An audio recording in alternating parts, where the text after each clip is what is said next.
Hello and welcome to today's session, Incident Response Planning and Communication Strategies. I am today's host, Elisa. Thank you all for joining. I have just a few housekeeping items to go over before we get started.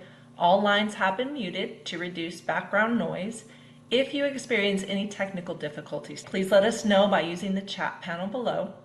We will be taking questions throughout the presentation and will answer them during the last 10 to 15 minutes of today's session. So please do use that Q&A section at the bottom of this screen. After today's event, you will be receiving an email with the slides from today's presentation as well as the recording. At LBMC Technology Solutions, our aim is to be your team for everything tech. If you think of a technology challenge or need, please drop it in the chat or send us an email at info@lbmctech.com. Now, please help me welcome our presenters for today's webinar, Jason Boyd, Stephen Kellerhals, and Kaitlin Franke. Jason is the Field Network Engineering Manager and Security Lead at LBMC Technology Solutions. He's bringing nearly 27 years of experience in IT with a strong focus on security and infrastructure. Since joining LBMC Tech Solutions almost 3 years ago, Jason has led key initiatives, network security, and infrastructure resilience.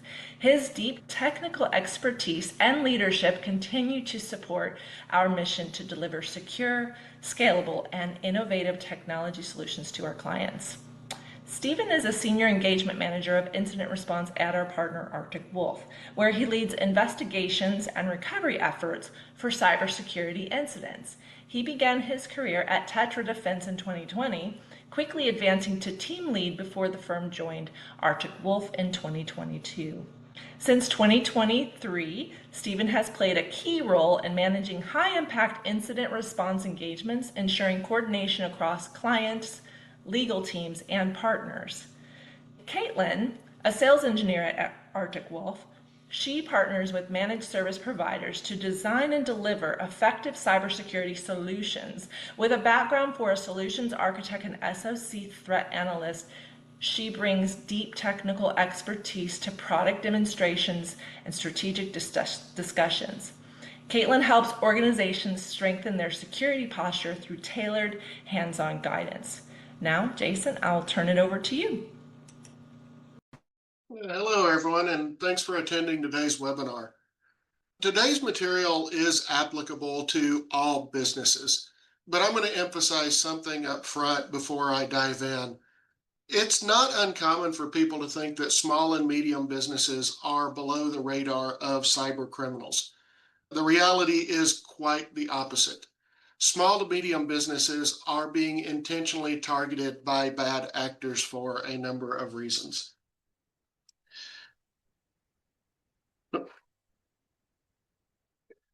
So, doing a little recap of our first couple sessions, and don't worry if you haven't seen those, you can go back and catch those on demand.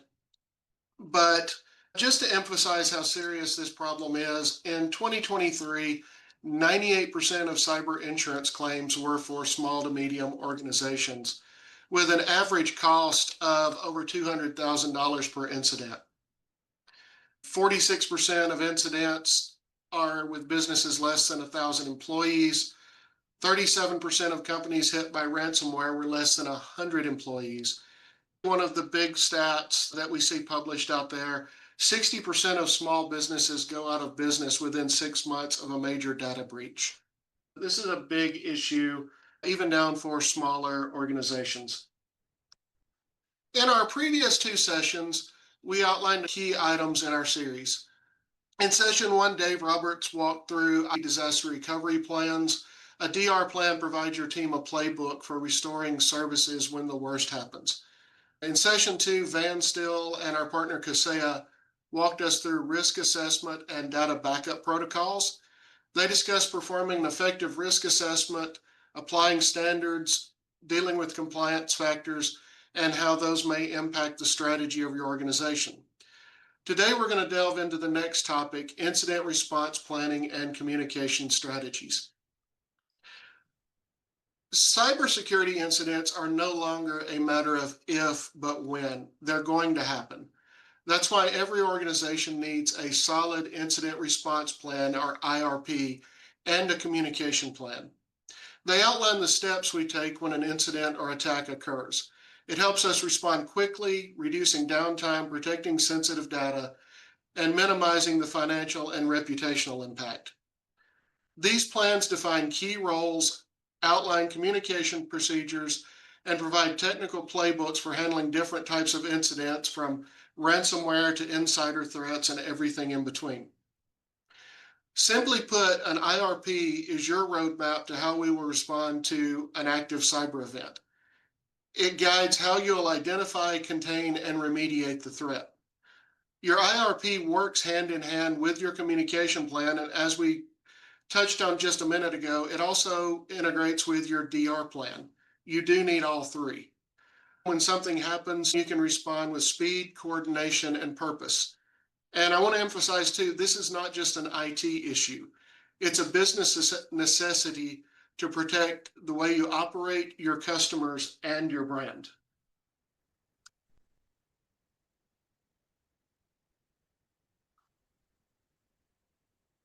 So, Elisa, that brings us to poll question number 1. Great. You should be able to see the poll question number 1 on the screen. The question is, does your organization have a well-defined incident response plan in place? I'm seeing several of you respond. I'm just going to give a couple more seconds in case there's any stragglers. It looks like most of the responses came in that it was in progress or yes.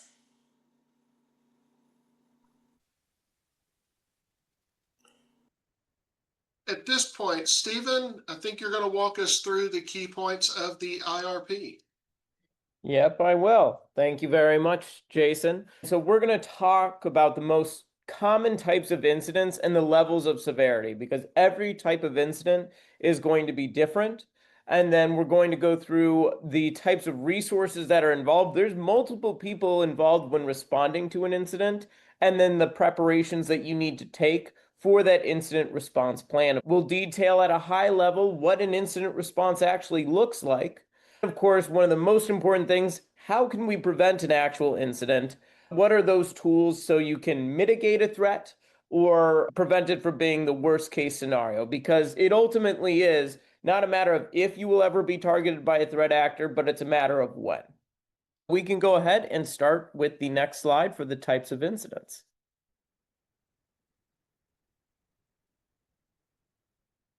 So there's two main types of incidents that organizations go through. We're going to start with the first one, ransomware, which a lot of people are already familiar with.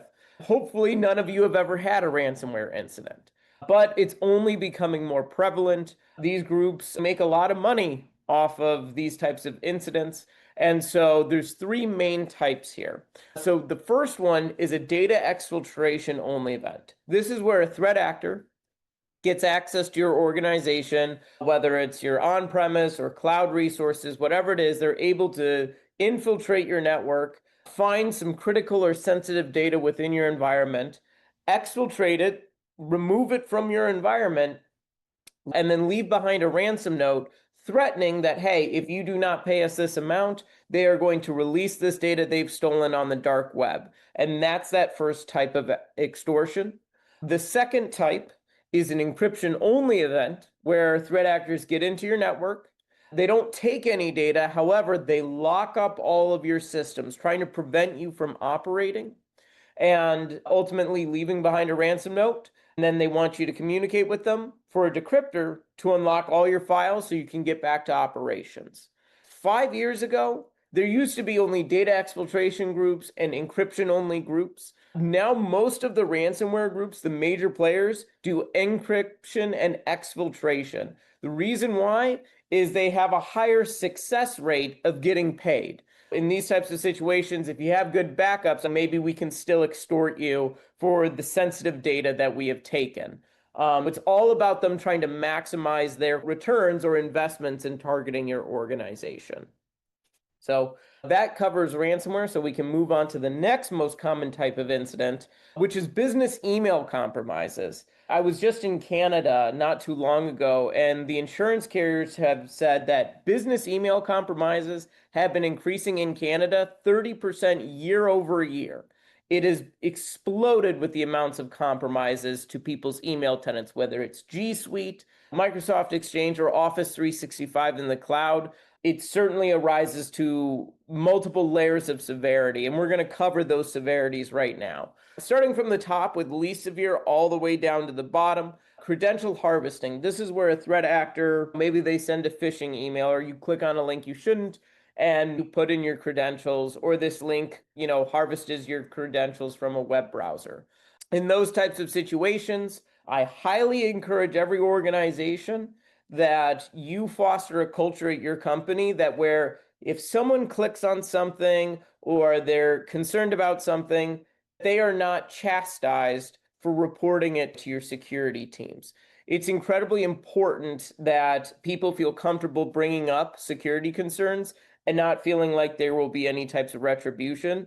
If you allow your people to report things, they're more likely to report it and prevent incidents from becoming more severe. So maybe you just have a situation of someone's credentials are harvested and that's it. It doesn't get any more severe.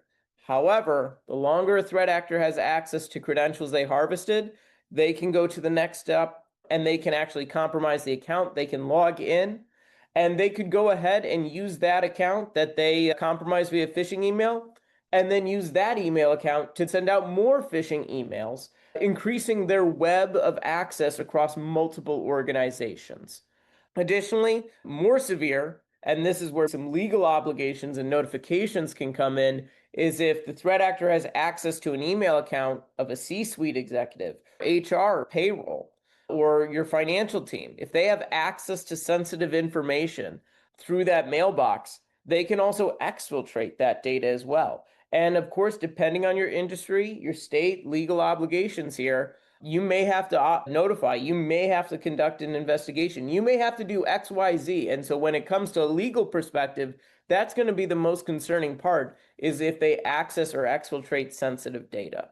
The most costly portion is if wire fraud is set up. I've had numerous email compromise investigations where a threat actor had access for over 3 months and understood the landscape or culture of the organization and were able to convince other individuals to change account numbers and routing numbers. I've seen $1 million plus fraudulent payments go through because of this compromise. It can be incredibly expensive having an email compromise. So it's incredibly important that you try to detect it and mitigate it right away so it doesn't rise to that level of wire fraud.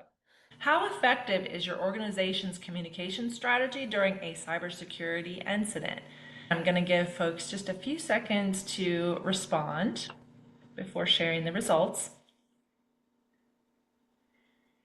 It looks like most people answered somewhat effective. The next highest group was very effective.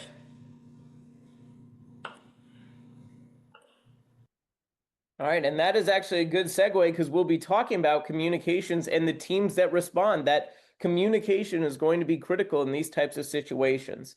In order to be successful in an incident response plan, you need to know who your stakeholders are, who are going to be the leaders in incident response. Sometimes there's a lot of cooks in the kitchen, and you need to designate and understand who's going to be responsible for what roles. So there's internal parties and external parties. Starting on the left side, the internal parties is who from your executive leadership is going to be involved. This executive leadership doesn't need to be a whole board of directors or anything like this. It's someone who's a key decision maker because based on the incident, you may need to make some serious operational choices. If you have a ransomware incident, you might need to make the decision for the company that, hey, we need to take down our server network, or we need to disconnect our workstations, or implement a network quarantine. Understand that's going to cause some business loss to make sure the containment efforts are underway. Who from your team has the authority to execute on that? Additionally, you need your technical team involved. So in larger organizations, there's numerous IT individuals. For smaller organizations, there's just one. Understanding the roles involved of the technical team. If you have a ransomware incident, you're going to have backups. Who's in charge of your backups? Who's responsible for securing them, for testing them, etc.? They're going to be involved. If you have a firewall or network administrator, who manages that firewall? That firewall is going to be a critical component of containment as well as forensics evidence for an investigation. And then, of course, The communications team, if you have an internal communications team, you're going to be working not only with your own internal team, but when you have an incident, if you have cyber insurance, they're going to be involved, and data privacy law firms are going to be involved, giving legal guidance on that communication front. And your teams have to work together to understand what makes sense to share with your internal staff as well as external. Jason, I actually want to pass it over to you because I know you have some thoughts on some important communication strategies here. Thanks, Stephen. So let's touch on external communications a bit. First on the list, if you have an IT service provider or MSP, make sure they're engaged very quickly in this process. If they detected the incident, they may have already contacted you. If that's not the case, you'll want to engage them to start the mitigation and the investigation. Next on the list, your incident response team needs to be engaged quickly. They're the ones who are going to help drive this process. They're going to go through the playbook to start mitigating the incident, try to limit the damage, and get things back to normal. Very closely related to the IRT is the cyber insurance carrier. Be sure you understand the policy that you have with your cyber carrier. Many have some pretty specifically defined steps and information that they need, and they may even bring their own resources to bear in an incident to do forensics or investigation, cleanup, whatever that case may be. Make sure you understand what they're going to bring to the table to make sure your coverage is intact. You may have a data privacy attorney to help you navigate the waters of communicating, especially with outside parties. Depending on the situation, you may need to contact law enforcement, such as the FBI or other cybercrime units. If you work with government agencies, many of those agencies have very specific reporting requirements in terms of what you need to report, when you need to report it. And some of those agencies have processes that you have to set up ahead of time to be able to effectively report to them. So important to understand what your requirements or your compliance requirements so that you can do that in a proper and timely fashion. A couple of general things to think about here.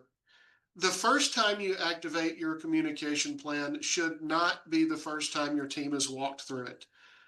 You need to practice this. You need to do tabletops. Everyone needs to understand what their role is and what the expectation is. Educate your team on the language that they use. Common example is the word breach. The word breach now has a legal definition and shouldn't be used lightly, as it can trigger legal actions and other items down the list. In that case, maybe you adjust your language to use something more like incident. Define who's going to contact the external parties when. Avoid all of the confusion. We didn't really list media here, but thinking logically, your frontline IT responder may not be the best person to communicate with the media. Make sure all of your team knows the role that you need them to fill and what the expectations are. And that brings us to poll question number 3. Are roles and responsibilities clearly defined in your organization's incident response plan? And we have several answers already coming in. I'll share those results in just a moment. The answers were yes, and everyone is aware of their roles. Yes, but not everyone is aware of their roles. No, roles are not clearly defined, and some were unsure.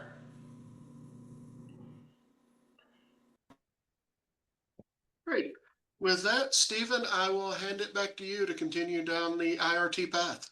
Yeah, absolutely. Thank you, Jason. Keep in mind, whenever there's a ransomware incident, any update calls will include your internal team, any external IT you utilize, the insurance carrier if they're involved, the incident response team conducting the investigation, as well as the data privacy law firm. So there are a lot of cooks in the kitchen, but it's important that it's clearly established who is doing what role, and understanding there's always going to be a large amount of people involved when it comes to incident response. So what are the keys to success here? It's ultimately going to be the preparation and testing. You have an incident response plan, or if you don't, you need to develop one. You need to know who's going to be the roles, who's going to be the decision makers, who's going to handle what responsibilities should you have a worst case scenario of an incident. You also need to test that plan. For example, going through an actual test, let's say you are hit with ransomware and all of your servers are compromised. You need to understand what servers are critical for maintaining the most important pieces of your operations. Is it just having email access?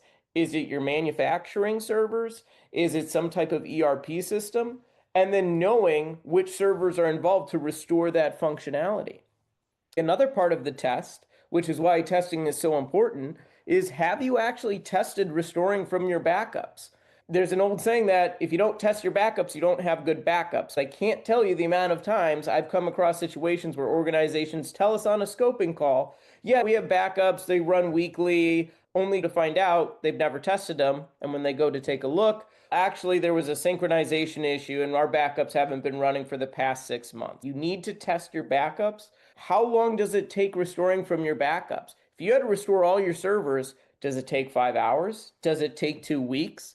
And based on that time frame, is it acceptable for that operational loss to be down to restore from those backups? That is why testing is so unbelievably important, to know general timeframes of what it's going to take to resolve an incident.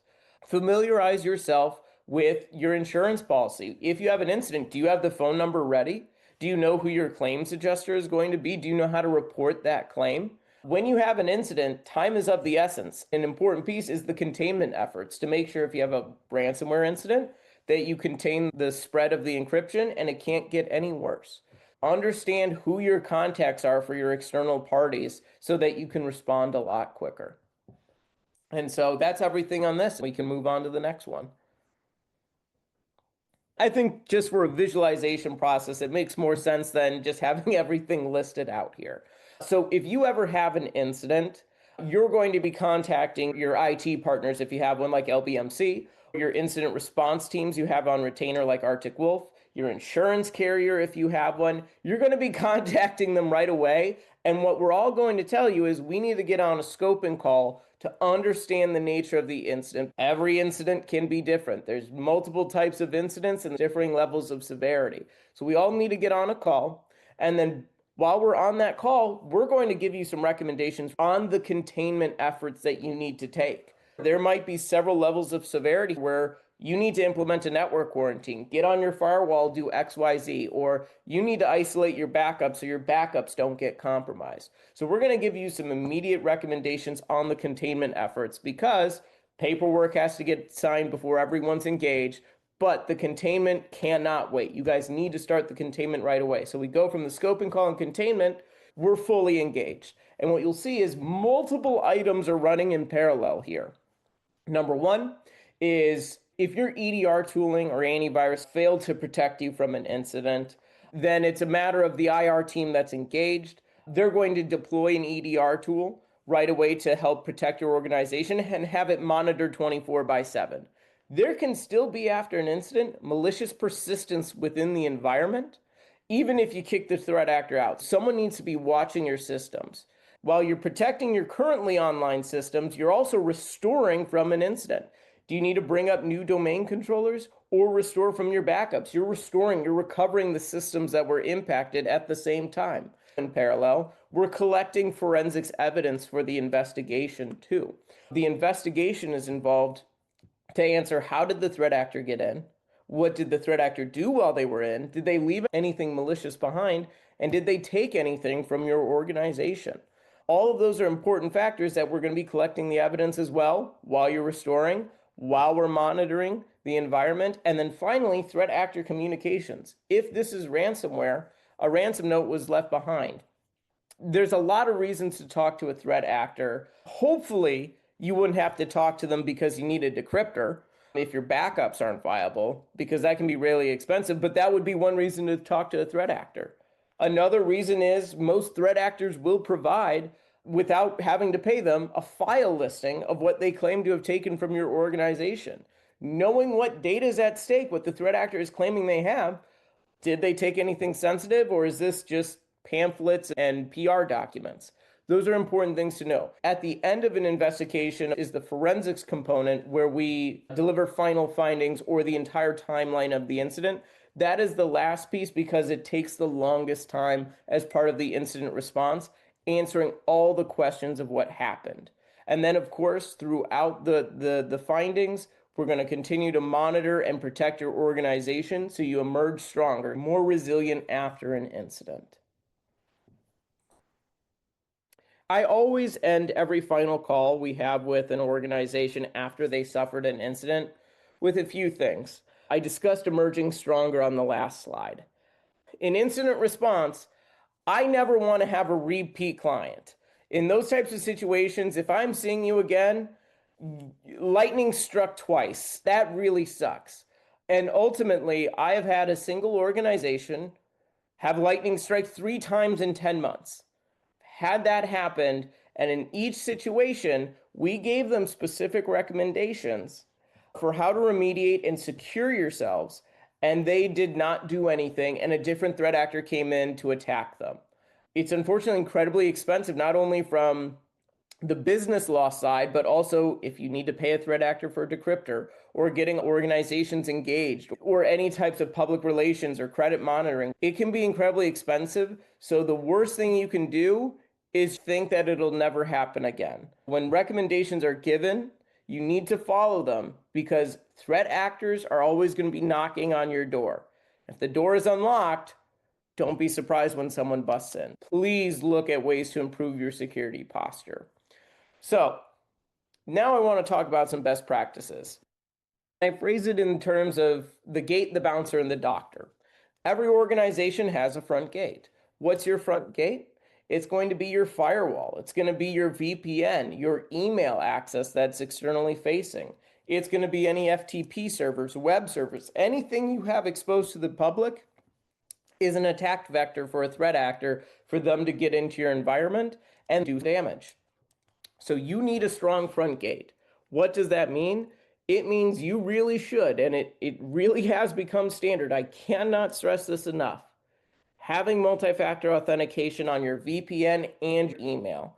I've had situations where threat actors brute force their way in through VPN credentials or email, and it could have been prevented entirely if they just simply had multi-factor authentication. So like Duo, Microsoft, Google Authenticator, utilizing those apps is important to prevent unauthorized access. Another component is making sure you patch your firewall, patch your web server, making sure those things are patched and up to date. I've had threat actors come in through the VPN, but because the firewall was so out of date, the MFA authentication was bypassed because of an exploit. So you need to patch and you need to install MFA where you can. But say a threat actor does bust through your front gate and they start doing damage, you need a bouncer. You need someone to kick them out, stop them, notify you. In those types of situations, the bouncer is going to be your EDR tooling. So your CrowdStrike, your Sophos, your Aurora, your SentinelOne, all of those pieces are going to be important. And there's other antivirus, Microsoft Defender for endpoints. There's so many flavors out there that needs to alert you to incidents or suspicious activity. However, if you don't have anyone monitoring those products, a lot of damage can be done because you can't just set it and forget it. You need someone monitoring 24/7 because I've seen organizations have those tools, but ransomware happens because they don't have it installed across all systems. They have it misconfigured, or they got alerts, but no one was monitoring it. So you need a mixture of EDR, which is the antivirus, and MDR, someone monitoring and actually watching 24/7. So at least you can notify, contain the threat, and prevent it from getting worse. But say a threat actor busts through your front gate, beats up your bouncer, and does all the damage, you need to heal. You need a doctor to come in. And in those types of situations, you need a backup solution. However, you need on-site and off-site backups. A threat actor's most important thing when they get into an environment is to find your backups and encrypt them or delete them so that you have to get a decryptor. Threat actors are very good at sniffing out where your backups are located on site. The issue they face is trying to find the off-site backups because those aren't hosted on site. They might be in an S3 bucket. They might be in a Datto cloud. They may be in an off-site disaster recovery site. Making sure the access to wherever those cloud backups are is safe and secured is incredibly important because you should anticipate the threat actor will try to get to your backups. And in a lot of cases, in my cases, they're very successful at finding them, even if they're off domain. So you need a robust backup solution to make sure that, God forbid, you suffer the worst type of incident and you're fully encrypted, you can at least recover. Ultimately, those are the most important components of trying to prevent and mitigate incidents.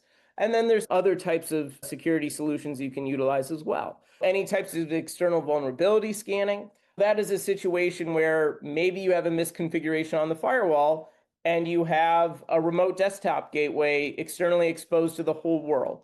Making sure that you don't accidentally give access to someone that you did not intend. That vulnerability scanning is incredibly important. And as I've discussed already, VPN with MFA, EDR tooling, endpoint detection response is what it stands for. Network segmentation, for example, I've had higher education, colleges, universities be impacted by incidents. However, because of their network segmentation, only like the server infrastructure is hit. The guest Wi-Fi, the student Wi-Fi tends not to be compromised because they have proper network segmentation that makes it hard for threat actors to move. And then, of course, security awareness training for your users. You need to make sure that end users, as I brought up before, encourage them to report anything suspicious. Making sure they know what suspicious emails look like, it can prevent a ransomware. It can prevent a business email compromise. So, in an ideal world, you'll have an incident response plan, you'll have 24/7 monitoring, and then actually maybe consider some penetration testing services. Some of these threat actors consider their services penetration testing services, and you need to pay them for their services. Instead of paying criminals to penetration test, pay an organization that's not going to try and extort you with your data. And luckily, actually on this call, it's crazy. If you look in the top left corner of the screen, there might be an organization that could help you along with Arctic Wolf. Jason, do you have any thoughts on what that organization could probably do for organizations? Absolutely, Stephen. We're always happy to help. What we're here for. Exactly. And I believe with that, Kaitlin, have you had a comment or two? Yeah, actually, so it was a perfect segue with the wink, wink, nudge, nudge. Stephen, thank you so much. So I'm here now to talk about how this translates to you, the audience. So everything we covered might sound like it's tailored for massive enterprises with massive security teams, but that's not the case. This isn't a type of solution for the Targets or the Wells Fargos of the world. Incident response capabilities are just as critical for MSPs and their clients. Whether you are a small mom and pop shop, a large manufacturing organization, or a professional services firm, MSP environments can be extremely complex with multiple organizations relying on shared infrastructure and services. When an incident occurs, the speed and coordination between LBMC Tech and Arctic Wolf can make all the difference, not only in stopping the threat, but then also getting your business back to full operations as quickly as possible. So let's talk about how this works in an MSP engagement model and how it benefits you as a client. So first and foremost, this leads to faster threat containment through MSP coordination. When an incident happens, timing is everything. Because LBMC Tech already knows your environment and has direct system access, they can act immediately on Arctic Wolf's recommendations, whether that's isolating endpoints, disabling compromised accounts, or blocking malicious traffic. This tight partnership means that containment starts in minutes and not hours, which is vital. Second is clear roles and seamless communication. During an incident, LBMC Tech is your primary point of contact for infrastructure actions, while Arctic Wolf is going to lead the security investigation and remediation plan. This division of responsibility is going to avoid confusion, ensures nothing slips through the cracks, and then also keeps you informed every step of the way. Third is leveraging cyber insurance to speed up the recovery process. If you have cyber insurance, Arctic Wolf is on the panel of more than 30 carriers and works hand in hand with data privacy attorneys. LBMC Tech helps coordinate technical access and environment details, while Arctic Wolf manages the forensic, legal, and insurance requirements, making sure that your claim process does not slow down your recovery process. Four is minimizing business downtime, which is incredibly important to businesses. LBMC Tech focuses on restoring core systems and business operations, while Arctic Wolf eradicates the threat and confirms that the environment is safe. This parallel work stream means that you get back to normal faster without sacrificing security validation. And then lastly, post-incident hardening and prevention, which Stephen had just talked about. So after the dust settles, Arctic Wolf is going to provide a full incident report with recommendations to harden the environment. LBMC Tech is going to implement those changes, whether it's patching, configuration updates, or adding new security controls, so that you come out stronger and more resilient against future attacks.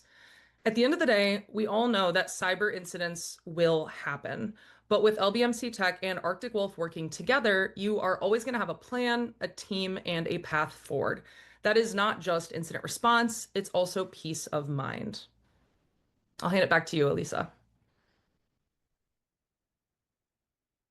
Thank you, Kaitlin. We have one last poll question for today, and then we'll go into our Q&A section. Would you like us to reach out to you to review and update your incident response plan?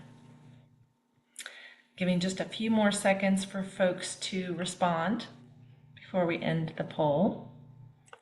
I just want to thank everyone again for attending today's presentation. Thank you also, Jason, Stephen, and Kaitlin. We'll begin our Q&A live. If anyone has any further questions about anything shared today, but we don't get to it, please feel free to reach out to us at info@lbmctech.com. One of the first questions that has come in is, what are the essential elements of an effective incident response plan?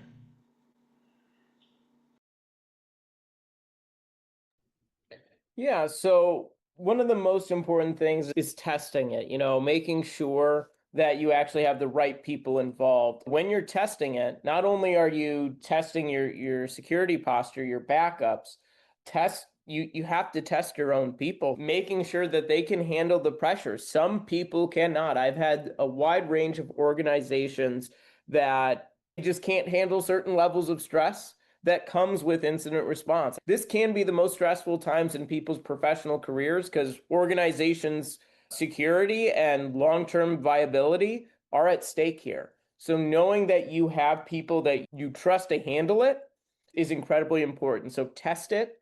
And then if you find anything lacking, like your backups take too long to restore from, then that's something for you guys ultimately. That's a continuous improvement piece. How can we make this better?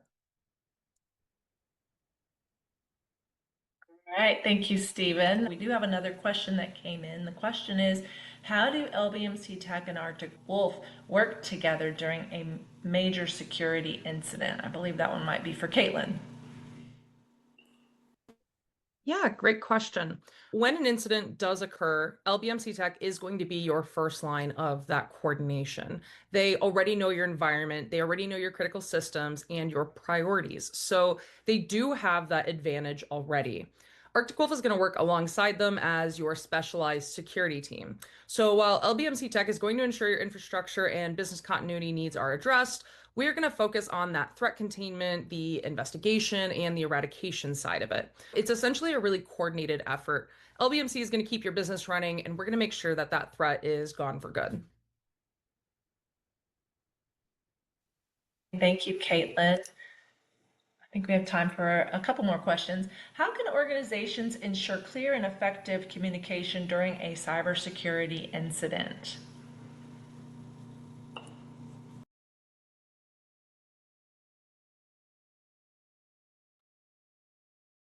So I can take that one.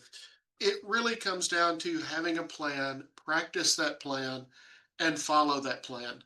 Tabletops can be invaluable. Everyone needs to know who's going to communicate with what party when. And when you go through that tabletop, you will undoubtedly find some challenges or issues with the plan that you can correct, and make sure that you correct those. But really, it comes from practice and repetition.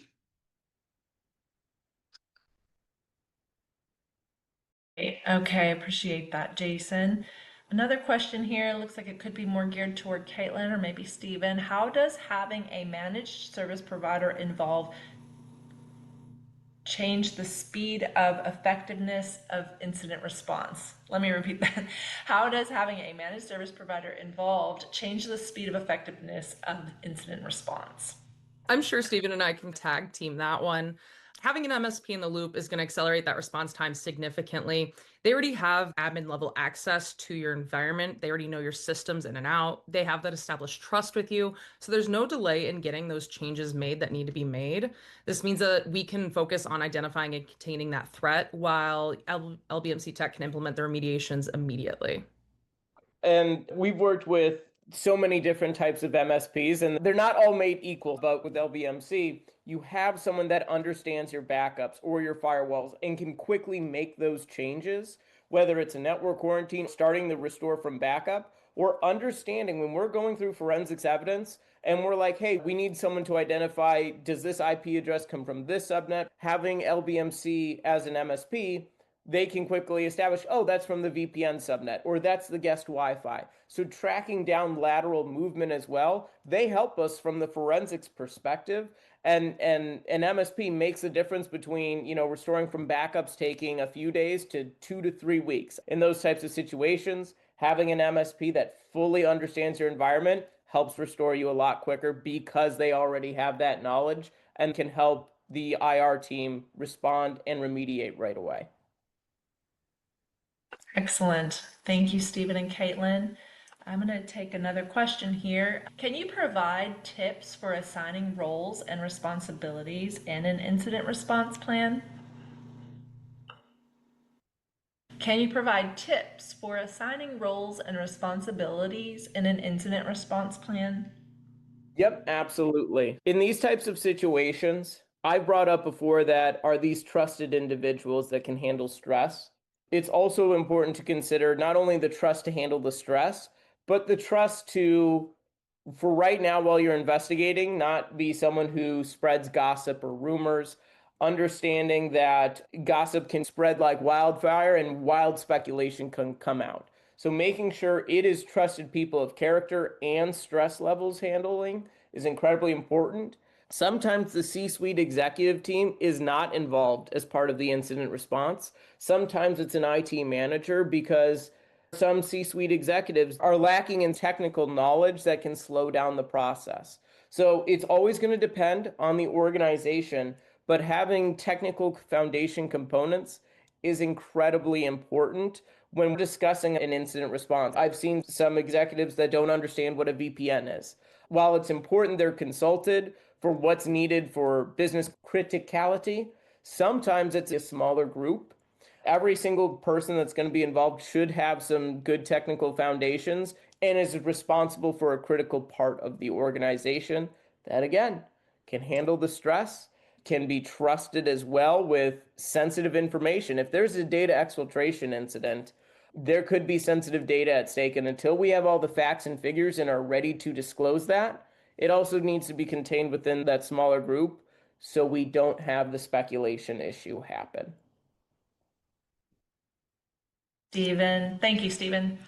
So one more question and then we'll close out today's webinar. Thank you again for everyone who's attended. The person is asking, who do we talk to during an incident? Arctic Wolf, LBMC Technology Solutions, or will it be both? It's going to be both. Whenever there's an IT technical team, when you're supported by an MSP, we want them as part of the conversation. They are critical to helping you get up and running. They know your network already. They're going to help us understand your network, the incident response team. They are always going to be part of it, especially if they're handling firewall configurations or backups. That's a very common situation. They might have one IT individual, but everything is outsourced to LBMC or another MSP. They are absolutely going to be involved and should be looped in every step of the way because we're all coming together to help get you guys to the light at the end of the tunnel. Whether it's LBMC, the insurance company, the data privacy law firm, we're here to get you through the worst days of your professional careers should you have a ransomware incident. Wonderful. So well said. We hope this webinar on incident response planning and communication strategies has been informative and valuable to everyone who joined us today. Thank you for joining us, and we look forward to seeing you in the future. You'll see on the screen a couple of upcoming dates and topics for our continuing quarterly series. If you have any further questions or need guidance on how to get started, our team is always available to support and assist you.